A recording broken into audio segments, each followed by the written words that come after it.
ప్రియమైన సహోదరీ సహోదరులకు ప్రభువు పేరిట వందనాలు. మీకు మీ కుటుంబానికి యేసుక్రీస్తు యొద్ద నుండి దీవెనలు ఆశీర్వాదములు మెండుగా కలుగునుగాక. ఈరోజు యేసుక్రీస్తు యొద్ద నుండి మీకు బంగారు మాట, దేవుని వాగ్దానము. కీర్తనల గ్రంథము 125వ అధ్యాయము 1వ వచనము. యెహోవా యందు నమ్మిక ఉంచువారు కదలక నిత్యము నిలుచు సియోను కొండవలే నుందురు. They that trust in the Lord shall be as mount Zion, which cannot be removed but abideth for ever. వారు నిత్యము నిలుచు సియోను కొండవలే కదలక ఉందురు. దేవునికి మహిమ కలుగునుగాక. కాబట్టి యెహోవా యందు నమ్మిక ఉంచాలి. యెహోవా అనే పేరు శక్తిగల పేరు. యెహోవా అనే పేరు మహిమగల పేరు. యెహోవా అనే పేరు దయగల పేరు, జాలిగల పేరు, కృపగల పేరు, కనికరము గల పేరు, పవర్ కలిగిన పేరు. దేవునికి మహిమ కలుగునుగాక. బహు ప్రభావము కలిగిన పేరు యేసయ్య పేరు, యెహోవా పేరు. దేవునికి స్తోత్రము, మహిమ కలుగునుగాక. ఆయన యందు నమ్మిక ఉంచాలి. ఎలాంటప్పుడు? నమ్మకం కుదరనప్పుడు. నమ్మకం కుదరకపోవడం అంటే అనుకుంటాం మనం అది జరుగుతుందని, కానీ అక్కడ పరిస్థితులన్నీ కూడా బహు వ్యతిరేకంగా ఉంటాయి. ఆయనను కూడా దేవుడు కార్యం చేస్తాడు అని నమ్మగలగడం. ఎన్నో ఇంటర్వ్యూస్కి వెళ్ళినప్పటికీ కూడా ఉద్యోగము రాకపోవడము, నిరుత్సాహపడిపోయిన స్థితిలో నీవు ఉన్నప్పుడు, దేవుని వాక్యం నిన్ను బలపరిచినప్పుడు, లేదా నా దేవుడు నాకున్నాడని నీకు నువ్వు అనుకొని నా దేవుడు కార్యం చేస్తాడు అని నీవు నమ్మినప్పుడు, తప్పక నాకు దేవుడు ఉద్యోగం ఇస్తాడు అని నీవు నమ్మినప్పుడు ప్రభువు తప్పక కార్యం చేస్తాడు. నా ఉద్యోగంలో ప్రమోషన్ వస్తుంది అని ఎదురు చూసి ఎంత ఎదురు చూసినా, ఎంతకాలం చూసినా ప్రమోషన్ రాకపోతూ ఉంటే, వీళ్ళు నీకు ప్రమోషన్ రాదు అని అంటూ ఉంటే, అక్కడ పరిస్థితులు కూడా దానికి అనుకూలంగానే ఉన్నప్పుడు నాకు తప్పక ప్రమోషన్ వస్తుంది, నేను ఇంకొంచెం ఉన్నతమైన స్థితికి వెళ్తాను అని నీవు నమ్మడమే యెహోవా యందు విశ్వాసం ఉంచడము అంటే.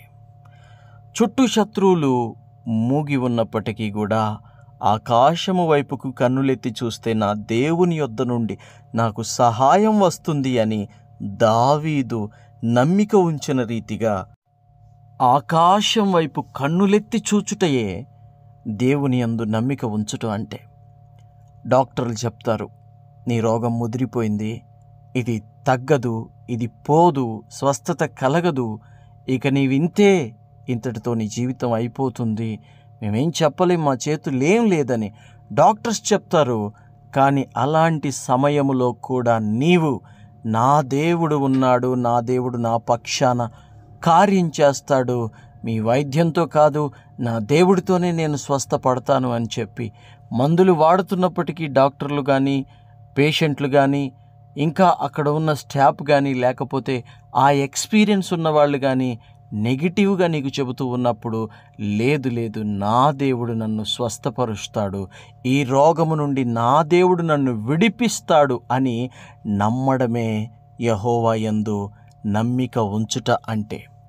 ఎక్కడైతే నమ్మకము లేదు, ఎక్కడైతే మార్గము లేదు, ఎక్కడైతే అసాధ్యమో, ఎక్కడైతే కుదరదో, ఎక్కడైతే వీలు పడదో, ఎక్కడైతే ఔనమ్మకంగా ఉంటుందో, ఎక్కడైతే విశ్వసించడానికి అవకాశము లేదో, అప్పుడు ప్రభువునందు విశ్వాసము కలిగి ఉండుటయే యెహోవాను నమ్ముటే అంటే.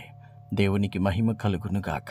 ఇవన్నీ కూడా మంచి పనుల కోసము, ఇవన్నీ కూడా దేవుని చిత్తము కోసము, ఇవన్నీ కూడా ప్రజలకు మేలు జరిగేటట్లుగాను, మంచి జరిగేటట్లుగాను ఉండునట్లుగాను ఆత్మ ఆత్మీయత ఆత్మీయ స్థితి వృద్ధి చెందునట్లుగా ఉండుటకును అంతా మేలు క్షేమము మంచి జరుగునట్లుగా ఉండు వాటి కొరకే చెయ్యాలి తప్ప చెడ్డ పనులు చేస్తూ కూడా నా దేవుడు చూసుకుంటాడు, దొంగతనం చేస్తూ కూడా నా దేవుడు చూసుకుంటాడు, వ్యభిచారం చేస్తూ కూడా నా దేవుడు చూసుకుంటాడు, నేను చేసే పనులు పేకాట జోదము తాగడము అయినప్పటికీ కూడా నా దేవుడు చూసుకుంటాడు అని అనటం కాదు సహోదరి సహోదరుడా.